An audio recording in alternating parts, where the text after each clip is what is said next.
From New York, this is Democracy Now! You have been convicted of violating me intentionally, forcibly, sexually, with malicious intent. Do not talk about the sad way your life was upturned because alcohol made you do bad things. Figure out how to take responsibility for your own conduct. Today, we spend the hour with a woman who was known to millions simply as Emily Doe.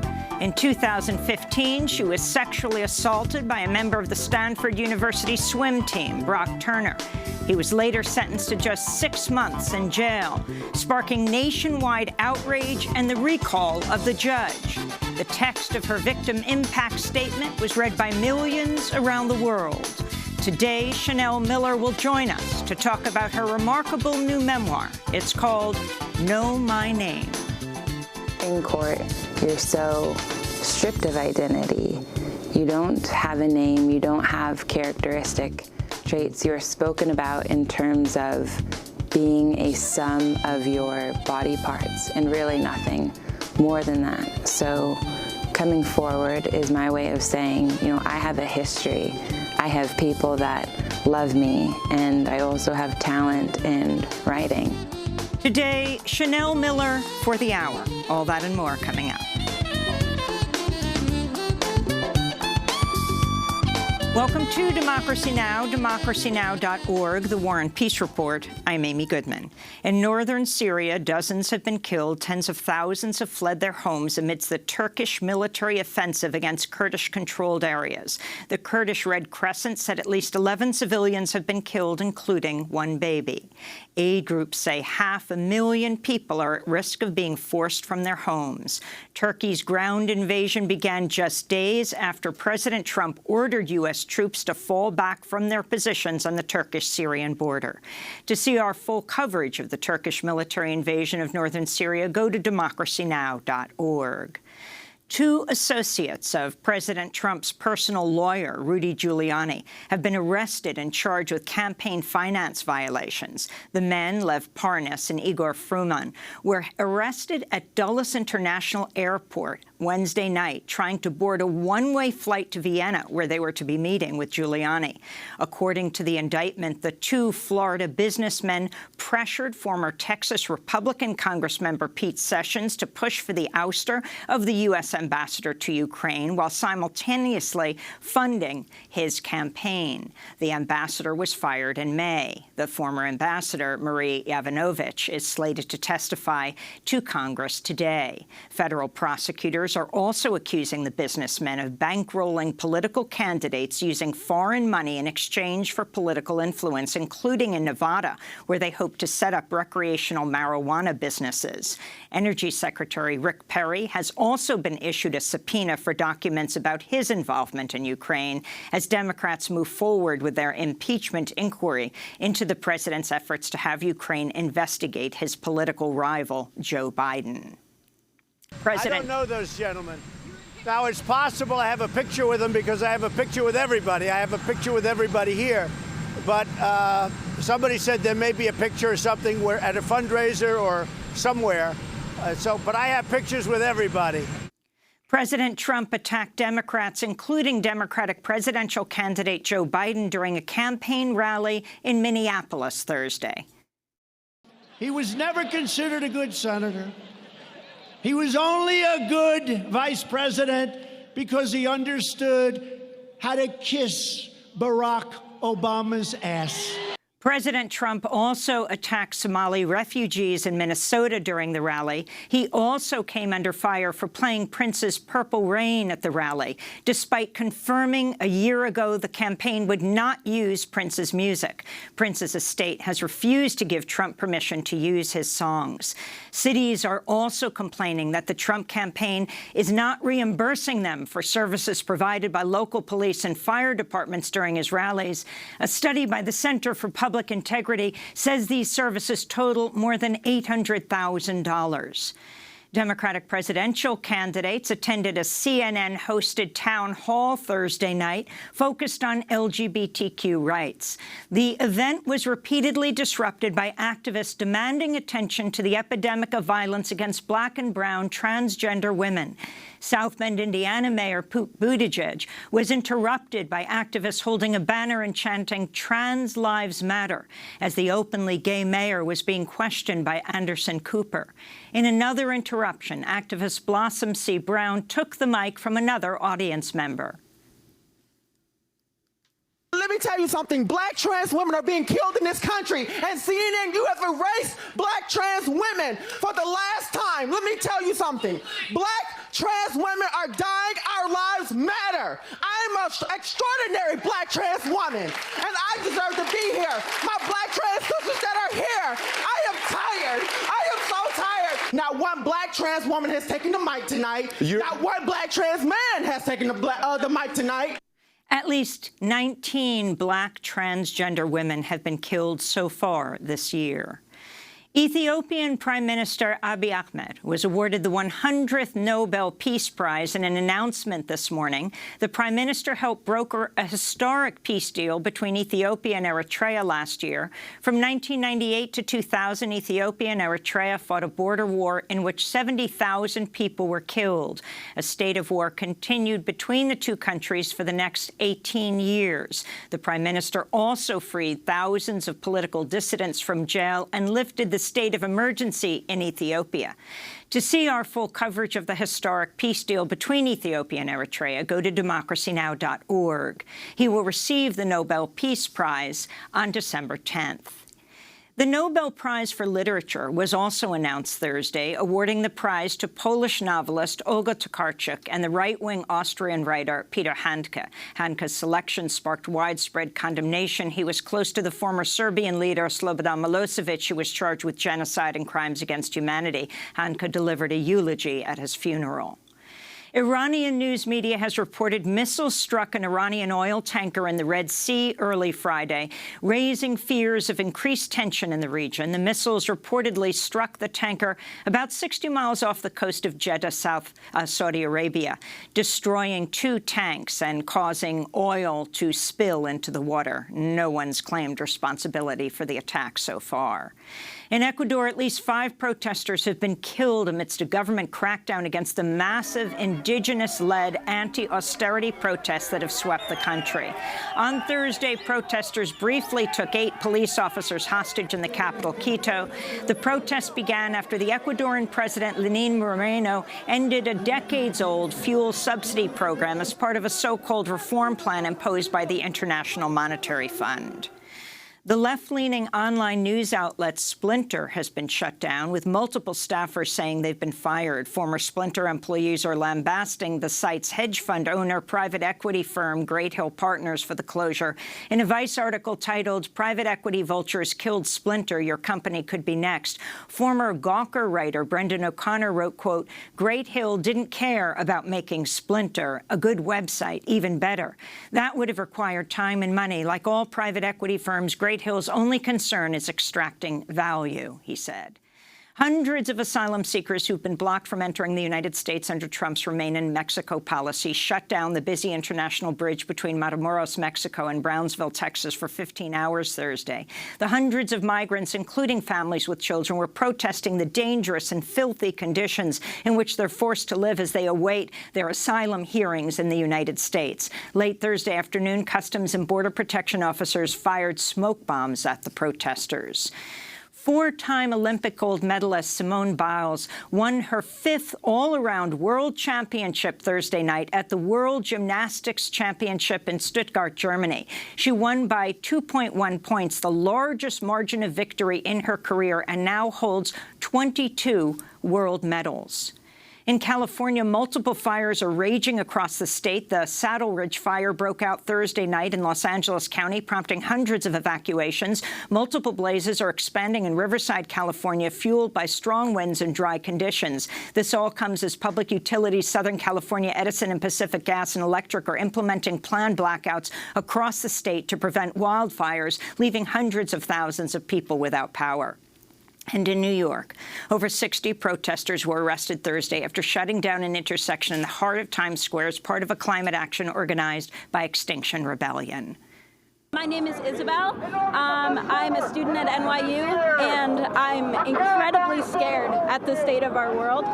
And We're in the middle of a 6th mass extinction, and we have to act now. Clearly, just posting on Facebook and tweeting about it is not creating any change, and the only way to create change is to stop business as usual, so that leaders listen and create policies and Green New Deals.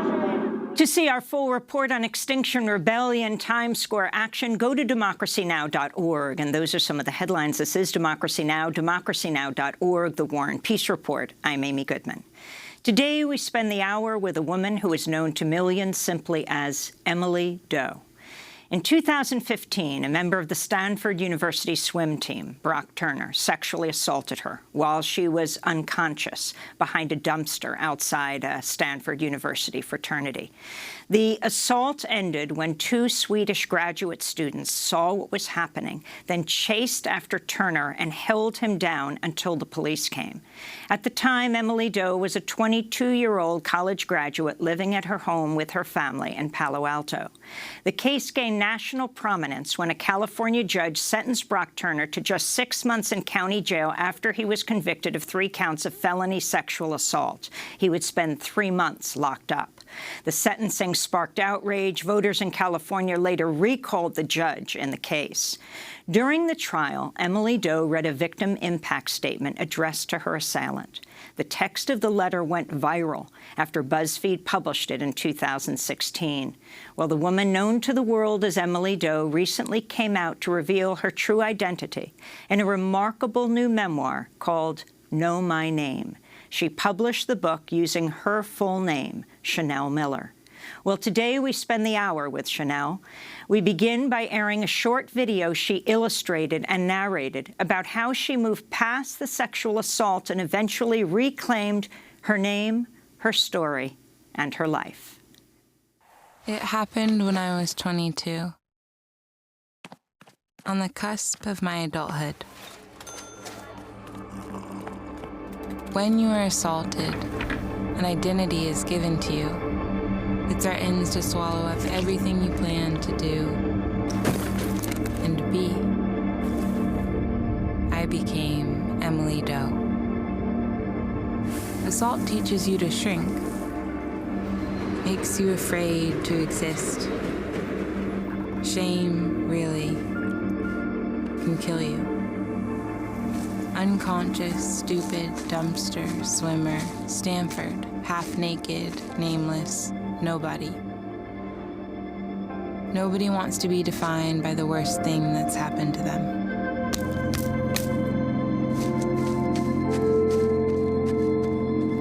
I feared those words would follow me forever, so I did not speak. In court, the judge used words like moderate, less serious, to describe the crime. I remember the trial. The defense attorney stood before the jury and said, "Chanel knows how you get in blackouts. You drink a lot of alcohol, and that's what she did this night, and many other nights, to be honest." So I wrote a victim impact statement, 12 pages. I read it at the sentencing, straight to the man who hurt me. "You don't know me, but you've been inside me. Fingers had been jabbed inside me. My bare skin and head had been rubbing against me. Who has been irreversibly hurt behind a dumpster, waiting to figure out if I was worth something." But the judge did not hear me.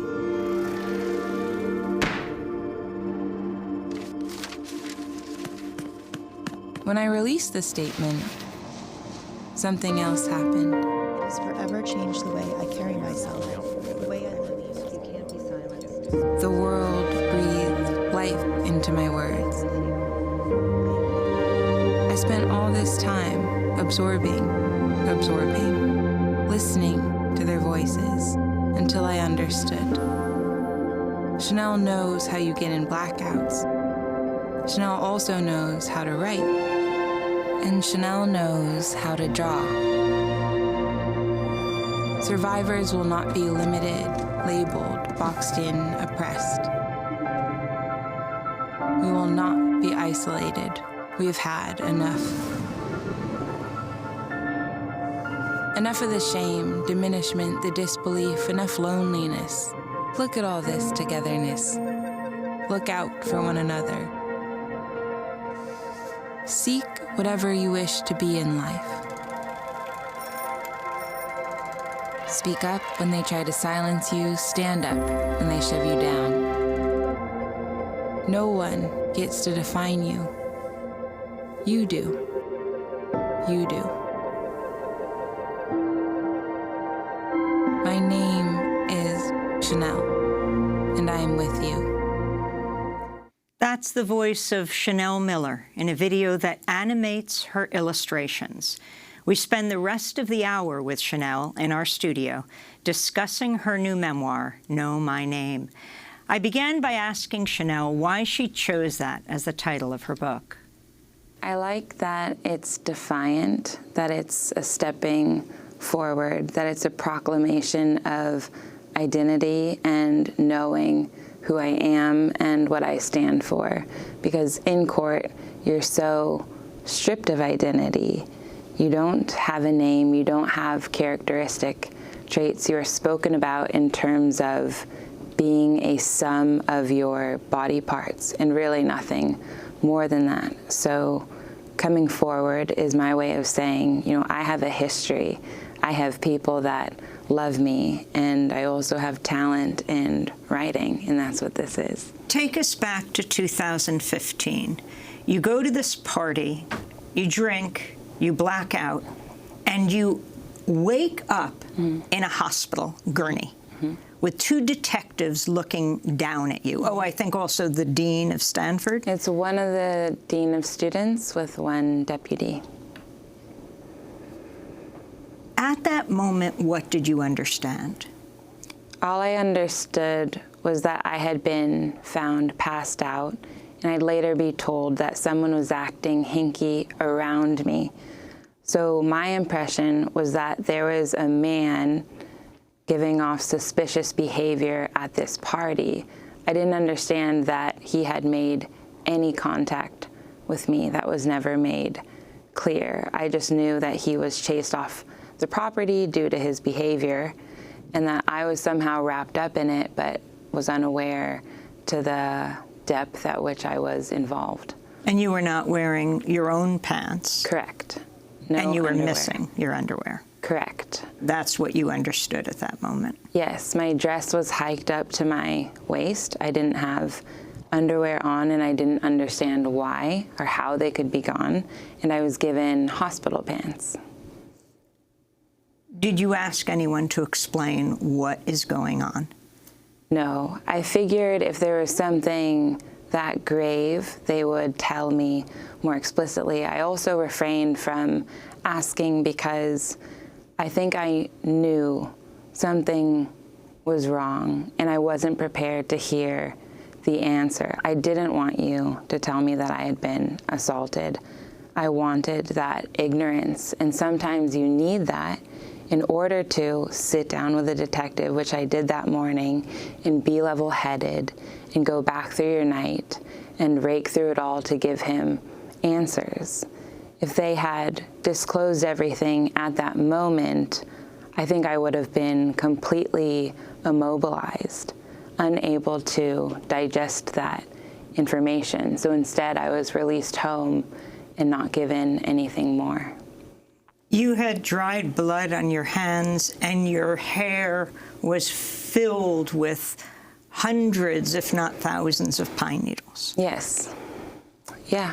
I was standing. I was not allowed to take out the pine needles until they were photographed. So they were scratching my neck. They were falling onto the floor. I was wrapped in a blanket. They were embedded in the blanket, and when we were finally able to take them out, I was standing naked. Two other nurses with gloves on were pulling them out of my hair. In silence, we were just taking them out piece by piece. We filled an entire paper lunch bag full of my hair and pine needles, and they said, well, that's enough for evidence. And we took the rest and left it on the floor. And I worried that if I said my whole head was covered in pine needles, that I would be seen as exaggerating, that I was being dramatic or, that it wasn't that intense, when really I would later find out that one of the deputies testified that as I was being taken into the gurney, as I was being carted into the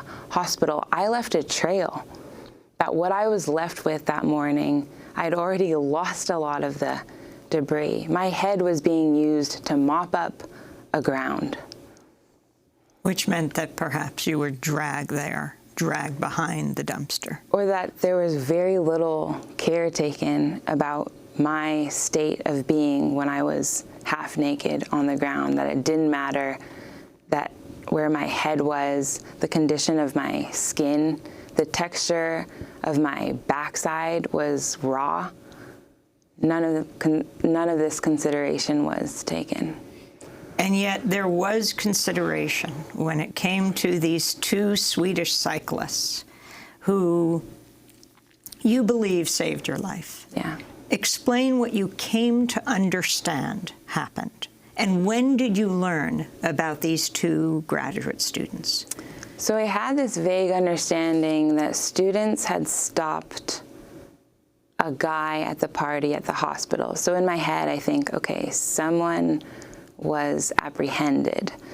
Later in the news, I would figure out that it was the two Swedish graduate students who had stopped. And then after they testified for the first time in the preliminary hearing, I learned not only did they tackle him, they, number one, checked on me. They kneeled down to see that I was breathing before even going after him. So first priority is her, let him go. Now I know that she's breathing, you start the chase. One of them went after him, did a leg sweep, tackled him. The other one followed up, and they both pinned him to the ground because he was trying to get away. And as they were on top of him, they were saying, "Do you think this is okay? What the F were you doing? Say sorry to her."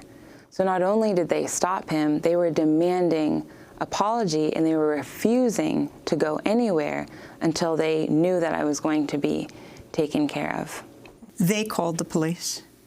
Or they called someone to call the police because they were busy restraining him.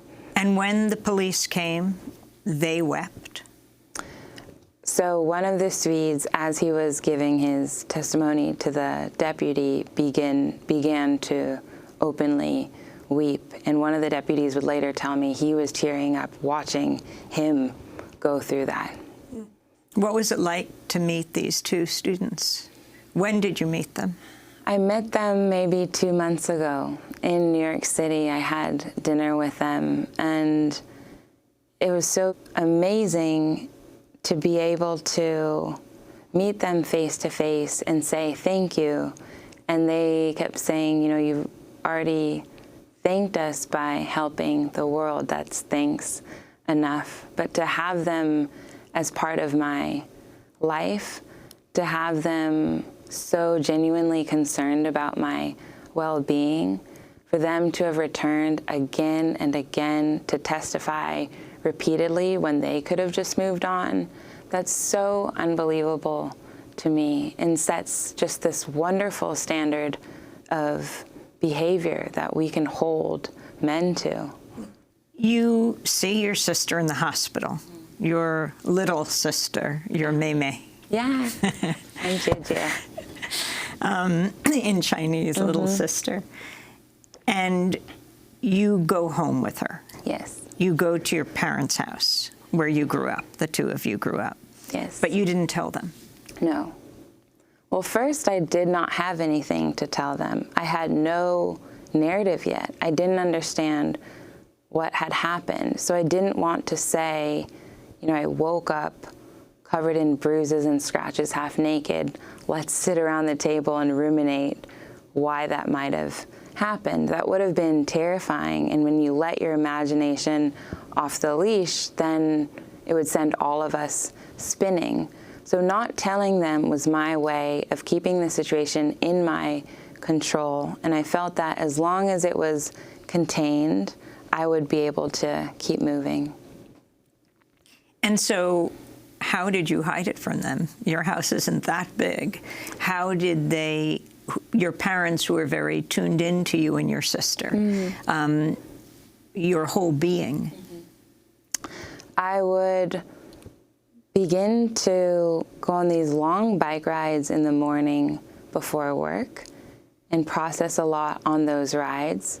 On my drives to work, I would cry, then take a moment in the parking lot to collect myself, go inside. If I need to cry at work, I go in the bathroom or the stairwell. When I come home, if I can't collect myself, again, I'll go on a drive. I would sit in parking lots calling hotlines so that I understood I was not alone. But I know many victims who are masters at concealing what we're going through. And it would surprise many people how good we are at keeping things contained, of putting on a face so that we can show up at work every morning, so that we can protect our loved ones. We don't want to scare them, and so that we can trick ourselves into thinking ordinary life is an option for us, when really something catastrophic has happened that's going to take an extreme amount of time to process. Talk about when you fully realized what happened, and then when you told your parents. I found out online when I was at work and was not able to pair the graphic story that I was reading of a discarded body with the body that was sitting in my rolling chair with a plate of goldfish at work. I did not want to pair them. And that's sort of when this separate identity of Emily Doe was born. I think when you are traumatized, it's easier to separate yourself, to keep the trauma in the corner so that it's away from you, that you can access it when you need to, but otherwise you're not going to look at it or let it touch your life. When did this article come out? How soon after the attack? 10 days. So I was completely alone in silence for 10 days, where only my sister and I knew what had happened. You read it online? Yes. And what was your reaction? It's like the insides of me just went mute. You can't stomach it that quickly. And only when I went home that night and sat my parents down to tell them did it hit me. The look on my mother's face was so broken open. It instantly registered how terrifying what happened was. When you see yourself through the eyes of loved ones, you understand that this isn't something you deserved, that it's really painful, and that it was not okay. That registered, and that's when I, let go of all that posturing and completely broke down. My knees buckled, and my mom just held me. And sometimes, even if you don't have words, you need that holding. You need someone to be showing you that they see you and that they're here for you. Chanel Miller, author of her memoir, Know My Name. When we come back, Chanel will talk about bringing charges, the trial, and she'll read from her victim impact statement. Back with her in a minute.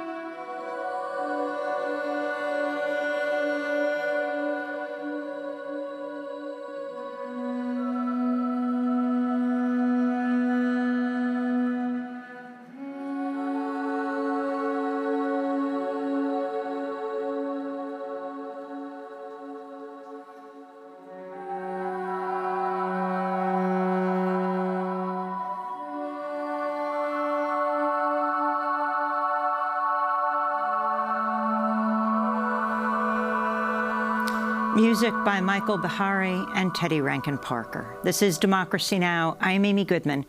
as we continue our conversation with Chanel Miller, author of the new memoir, Know My Name. The book chronicles how Chanel reclaimed her name, her story, and her life after being sexually assaulted by Brock Turner, a member of the Stanford University swim team, in 2015. I asked Chanel how she reached the decision to press charges against her assailant.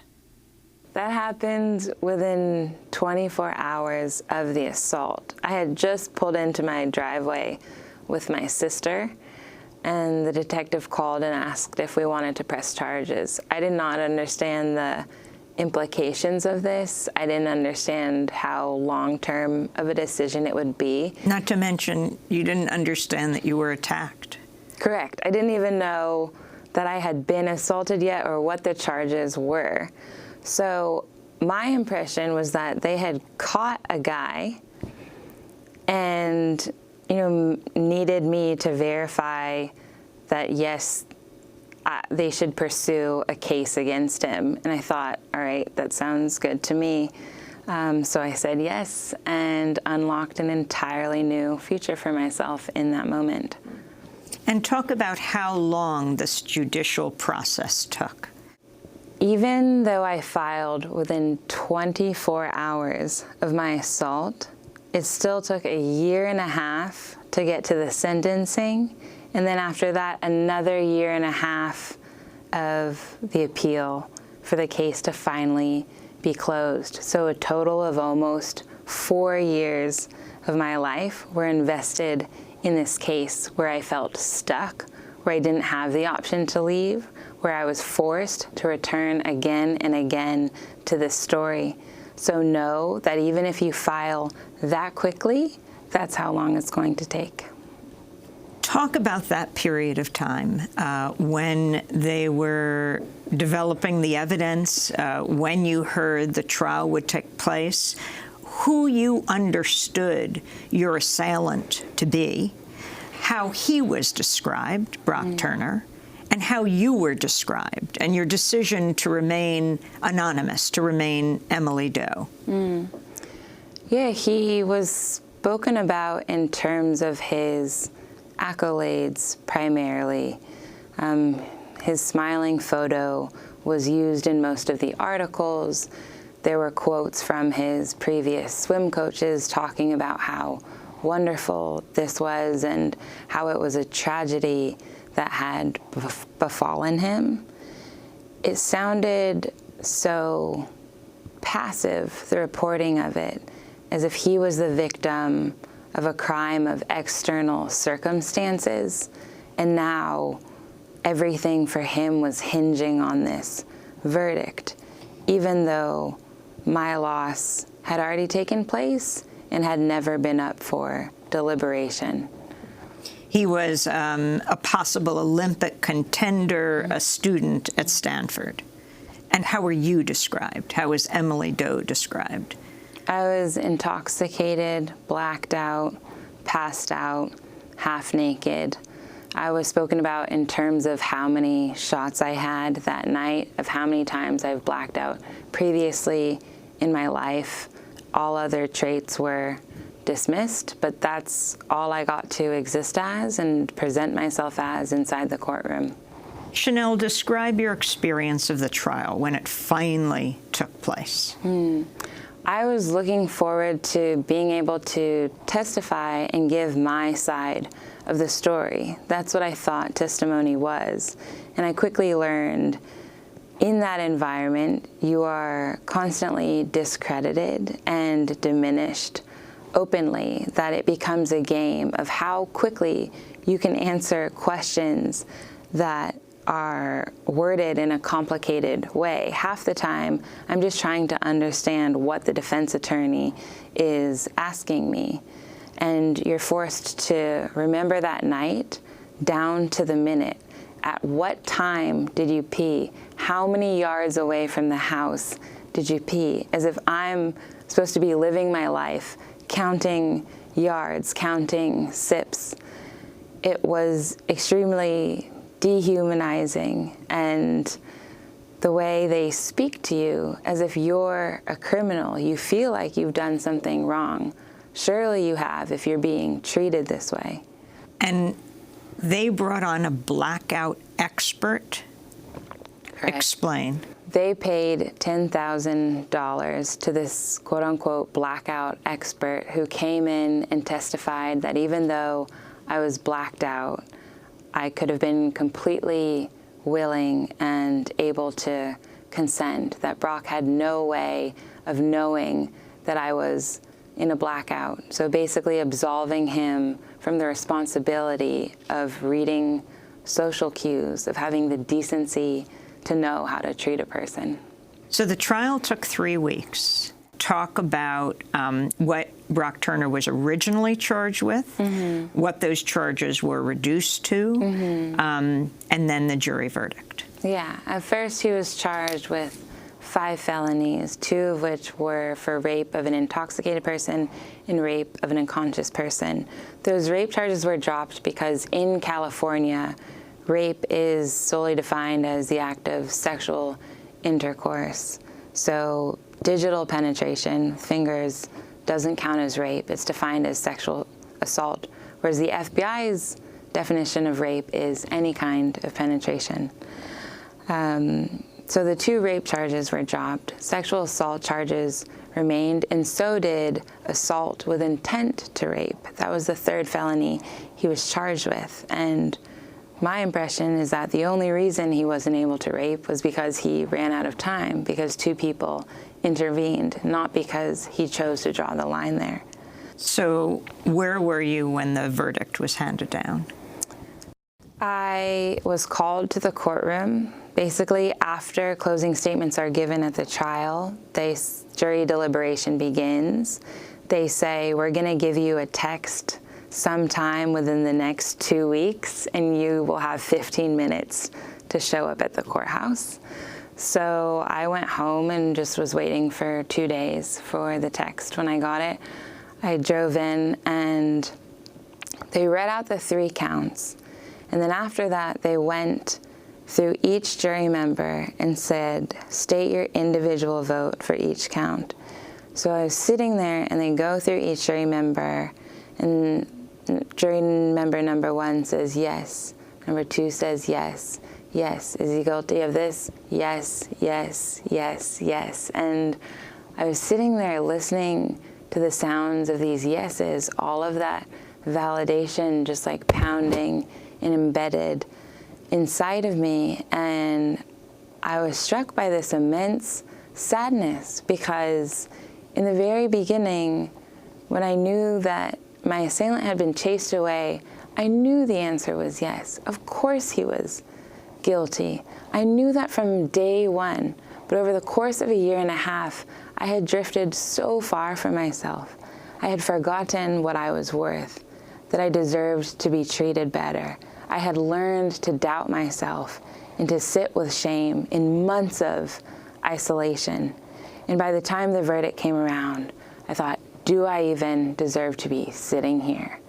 All that's happened is that my loved ones are broken, and I feel completely depleted.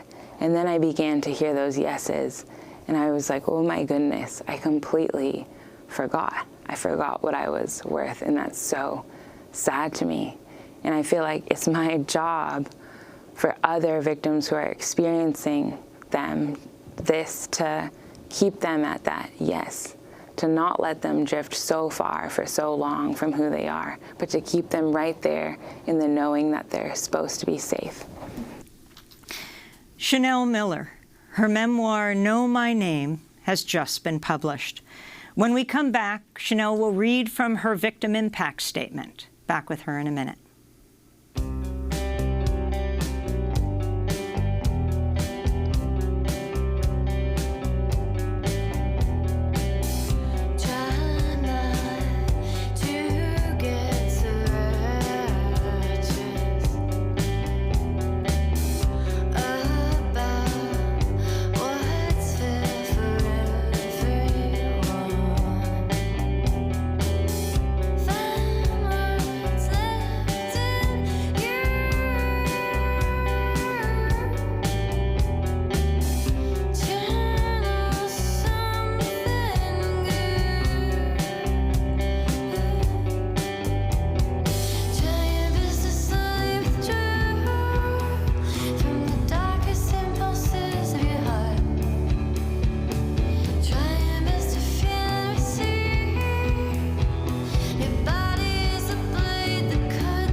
body is a blade by Japanese Breakfast. This is Democracy Now! I'm Amy Goodman as we continue our conversation with Chanel Miller. Her memoir, Know My Name, has just been published. The book chronicles how Chanel reclaimed her name, her story, and her life after being sexually assaulted by Brock Turner, a member of the Stanford University swim team, in 2015. During the trial, Chanel read a victim impact statement addressed to her assailant. The text of the letter later went viral, being read by millions around the world. I asked Chanel to read a part of that statement. My independence, natural joy, gentleness, and steady lifestyle I had been enjoying became distorted beyond recognition. I became closed off, angry, self-deprecating, tired, irritable, empty. The isolation at times was unbearable. You cannot give me back the life I had before that night either. While you worry about your shattered reputation, I refrigerated spoons every night. So when I woke up and my eyes were puffy from crying, I would hold the spoons to my eyes to lessen the swelling so that I could see. I showed up an hour late to work every morning, excused myself to cry in the stairwells. I can tell you all the best places in that building to cry where no one can hear you. The pain became so bad that I had to explain the private details to my boss to let her know why I was leaving.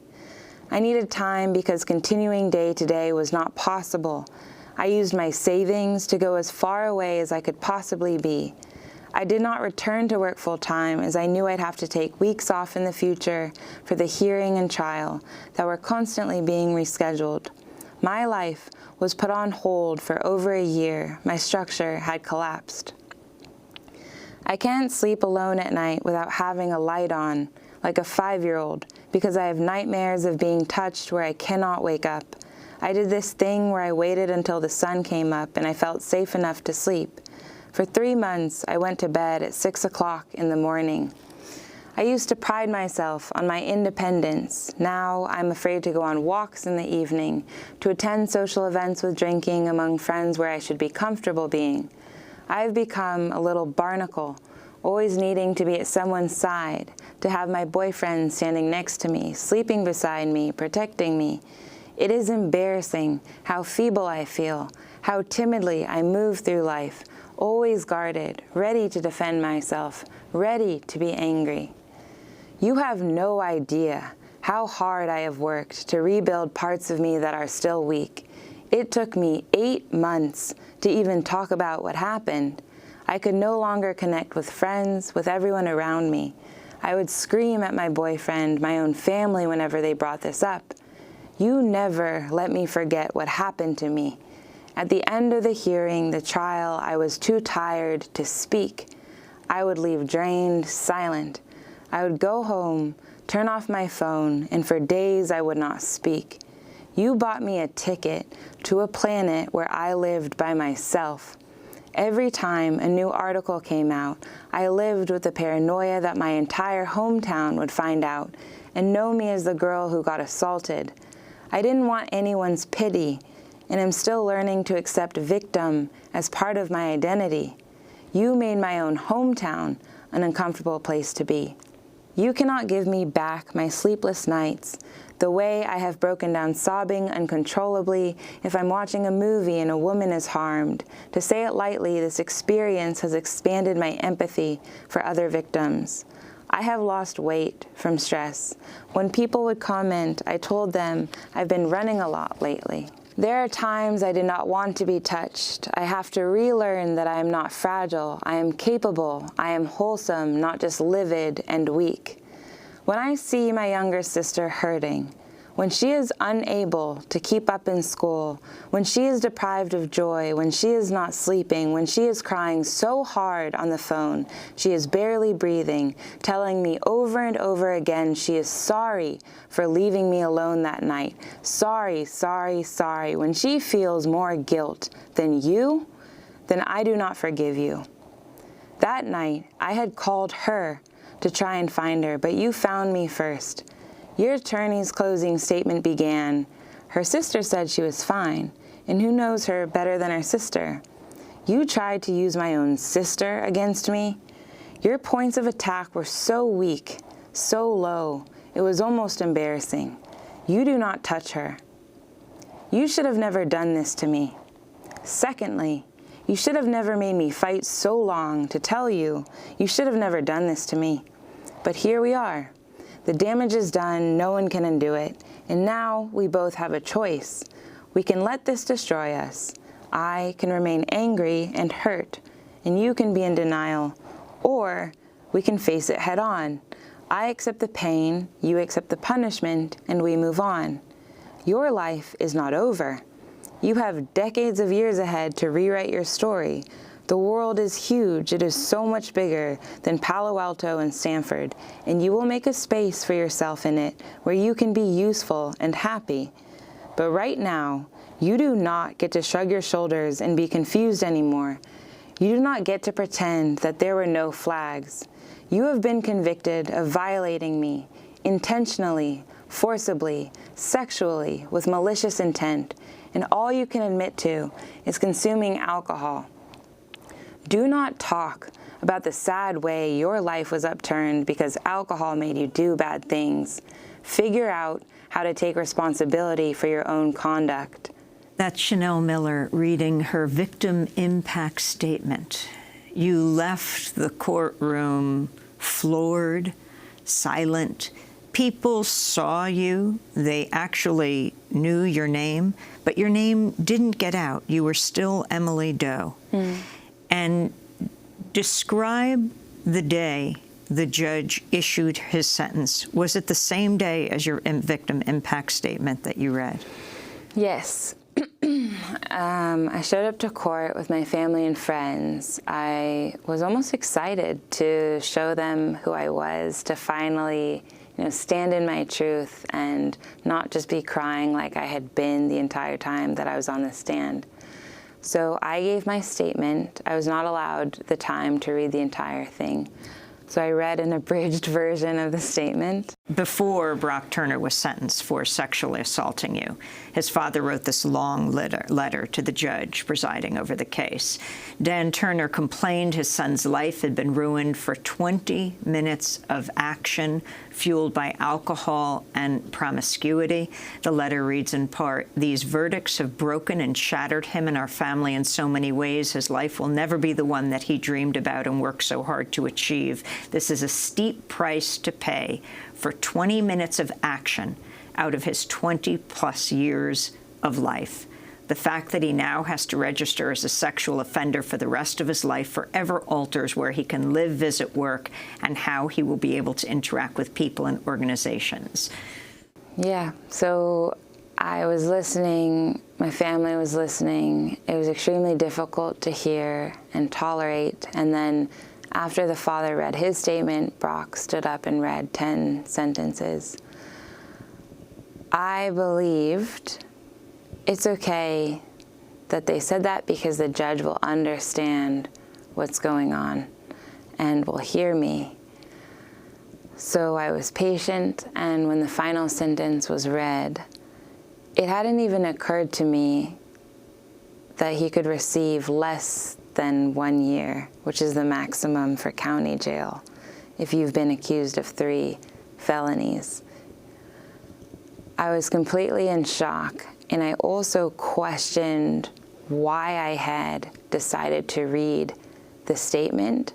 I felt like it had been my failure to properly read the room, that my emotions were inappropriate in this context. The environment was just deflating. It was so anticlimactic. The fact that we had taken 1.5 years just to get to this moment, and he announces 6 months and it's over just like that. You thought, why did I do this? Why am I here? Why can't anyone hear me? It felt humiliating. And again, my family was upset. I felt like I had to have people fighting for me, like I couldn't fight for myself. And I went home thinking I had embarrassed myself. I didn't think, wow, that was very courageous or that was eloquently written. I just tucked away my statement. It was like, I'm never doing that again. But then your statement got out. Yes. BuzzFeed published it. Yeah. Did you decide you wanted that statement to be heard by others? They asked if they could release it. I didn't think it would amount to anything. In my head, it was worth very little at this point. So because this was now in the public record. Yes, correct. So I just figured, sure, as long as you take out my name or any poignant details about who I am, then you can release it. I didn't think twice about it because I didn't think it would go anywhere. But it went viral. It went viral. 4 days, 11 million people read it. Yes. You changed California law. Yeah. How did you change it? Now it eliminates probation as an option for penetration of an unconscious or intoxicated person. So he goes to the county jail, supposedly for 6 months, but is released after 3. Yeah. And I knew it would be 3 months the day of the sentencing. My DA explained that something called a day for every day of good behavior, you get a day off your sentence. So after I read my statement and the sentence was announced, I knew it would be 3 months. And then there is the recall effort for Judge Persky. People are so outraged by the judge's sentence. Judge Persky was recalled by voters on June 5th, 2018. He is no longer a judge. In fact, he was hired by a local high school tennis team to be their coach, and he has been fired from that now because of community outrage. It was a women's tennis team.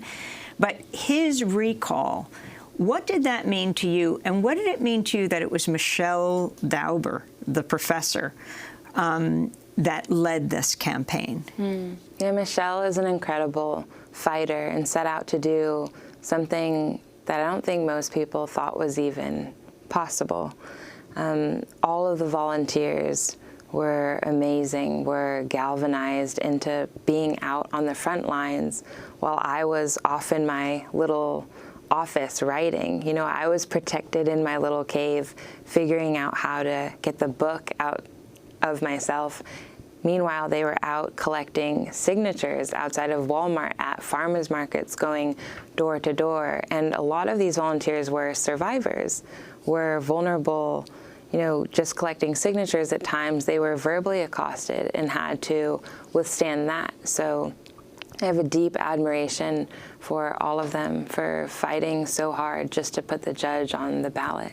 So, Chanel, you did all of this before the Me Too movement. In fact, I think many would say that you helped to inspire the Me Too movement. I mean, this victim impact statement gave so many people so much strength.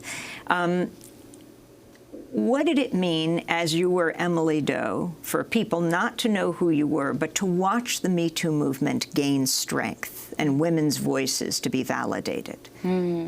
Yeah, I don't think I would be sitting here presenting myself right now if it weren't for, you know, Tarana Burke and the Me Too movement and all the women who have come before me, who have shown me that even knowing the environment is going to be hostile and abrasive, knowing that they're going to be attacked, they still step forward because they feel this duty to protect other survivors, to make themselves seen. So we understand that there are ways of existing in the world where you don't have to be dominated by the story of your assault. You can continue to craft yourself and be confident in who you are. So they set the stage and made a path for me to eventually come forward. And I wanted to ask you about Stanford University's response. So often Brock Turner was called the Stanford swimmer, the champion swimmer, and you were called the non-Stanford student. What has happened since? How did Stanford deal with you? This happened on Stanford property. This happened behind a Stanford frat. 10 days after the assault, I got a single call to inform me that he was no longer allowed on campus. So I said, thank you for that information, and the call was over. And 2 years would go by before I would hear from them again. Only after my statement went viral, 3 months after it went viral, did they reach out to me and say, we would like to offer you money for therapy if you sign this paper saying you will not bring litigation. What did you do? I told them I would not simply sign it. I had to meet with them in person, face to face, so we can discuss what can be done so that a case like mine would never happen again. Only then would I sign. And is that what happened? I do not believe it was done with the intention of preserving my mental health or making real foundational change. For them, it was an act of self-preservation and protecting their brand identity, which really hurt me. So that signing didn't happen? The signing happened with all the promises in place. The promises were not followed through. How did you decide to come forward and to name yourself and talk about what that has done for you? Only after the book was completed fully did I decide I would come forward.